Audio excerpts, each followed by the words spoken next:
सब registrar office को आसुथिबा लोकंक समस्या समाधान पई अंटा भिड़िला फ्यूचर बालेश्वर। जानवाहन रखिबाकू उपजिल्लापालक कार्यालय सम्मुख जगह को आबद्ध मुक्त करने दाबी। जमी किणाबिका सहित विभिन्न कार्य पई बालेश्वर सब रजिस्ट्रार कार्यालय को आसुथिबा साधारण लोकंक समस्या को नहीं अन्यतम अग्रणी संगठन फ्यूचर बालेश्वर कर्मकर्ता माने जिलापालक दृष्टि आकर्षण करछंती। अविभक्त बालेश्वर जिला सर्वपुरातन सब रजिस्ट्रार ऑफिस भावे एहार गुरुत्व सर्वदा रखी आसी। मात्र सांप्रतिक स्थिति रे एही ऑफिस समस्यार गंताघार होइतिबा फ्यूचर बालेश्वर पक्षरु आरोप होईछि। ऑनलाइन जमी किणाबिका हेउथिले भी ऑफलाइन रे विभागीय अधिकारी और कर्मचारी माने लोकंकु शोषण करि चलिछंती। निकट अतीत रे विजिलेंस द्वारा सब रजिस्ट्रारक गिरफरु एहा प्रमाणित होईछि। तेबे एही ऑफिस को प्रतिदिन आसुथिबा शह शह संख्यार लोकंक जानवाहन रखिबाकू प्रशासन टिकिए स्थानर व्यवस्था करि न पारिबा अत्यंत दुर्भाग्यर विषय बोली संगठनर कर्मकर्ता माने कहिसंती। पूर्वरु उपजिल्लापालक कार्यालय सम्मुख खाली जगार लोके निजर जानवाहन रखुथिले। मात्र एहाकू आबद्ध रखी प्रशासन ताला पकाइबा फଳରେ लोके रास्ता उपरे गाड़ी रखुछंती। फଳରେ प्रति क्षणरे सब रजिस्ट्रार ऑफिस सम्मुखरे लोक भिड़ हेउछि।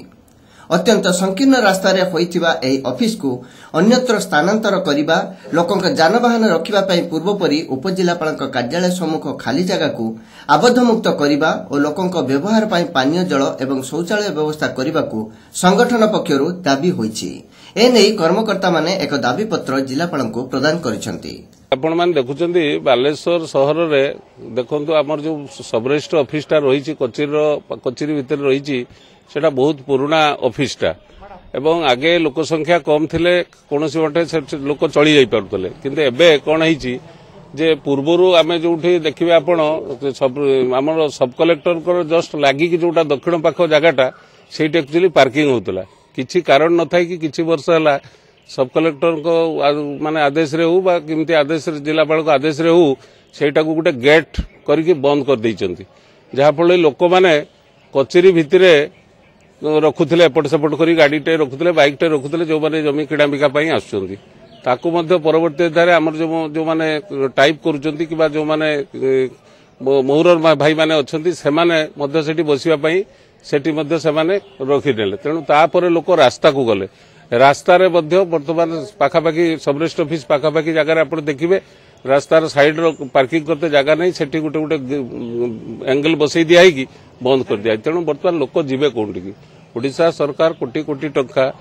लैंड रेवेन्यू पाउचंदी सब रजिस्ट्रार जरिया रे। अच्छा तापर पुणी आपण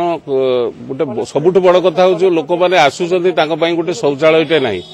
तेणु गोटे लोकटे जीव कौन टी शौच होगा तेणु यही सब कथार आमर दाबी आज रोचे आम जिलापाल पाखे दाबी करुचु जे तुरंत हूँ से गेटा खोल दिया गले सामयिक भाव में आपंकर पार्किंग व्यवस्था हटिଯିव समस्या जोटा रही है दूर हो। द्वितीय कथा है जेहेतु बालेश्वर सहरटा द्रुत गति में बढ़ी चलती लोक संख्या अनेक हो गले एवं से सब रजिस्ट्रार ऑफिस टाक अन्य स्थान जमी शिफ्टिंग करा स्थानांतर कर अन्य आड़े करा केवल फ्रॉड को रोकवाई ई रजिस्ट्रेशन करागला जो थी ऑनलाइन हम अलग लोक ठकई पारे किंतु गोटे 30 पर जदि प्रतिदिन 25-30-40 हम आपंकर विजिट से ही जगह बसिकी मैनुअल काम हम किए आसिक रेजिस्ट्री कर ठिकना ना एवं से बाबद 4000 5000 6000 8000 10,000 टका पर्यंत नौथबार आम पाखर रिपोर्ट मिलूँ तेणु एभली परिस्थिति भितर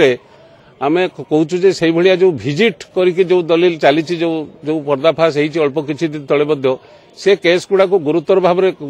प्रशासन बुझंतु एवं आगामी दिन में सेटार किमिति स्वच्छता रहिबो से बाबद सरकार आम साधारण को दियंतु। दाबी पत्र प्रदान बेले संगठन अध्यक्ष वरिष्ठ आईनजीवी विजय कुमार पाणिग्राही समेत दुकुल चंद्र घड़े अंतर्जामी पंडा गिरिजा शंकर दास प्रशांत कुमार दास सुभाषिष दे देवदुलाल घड़े मधुसूदन चांद वेणुधर उपाध्याय विजय कुमार प्रधान सौम्यरंजन पात्र दिवाकर माझी अक्षय बेहेरा पार्थसारथी घड़े रंजन दास सत्यस्वरूप घड़े भजेन्द्र आचार्य सत्येन्द्र कुमार दास बबीता प्रधान ममता सिंह अनंत खिलार कमलाकांत दास रंजित महंती विजय कुमार बेहेरा आलोक कुमार दे और कार्तिक चंद्र घोष उपस्थित थिले।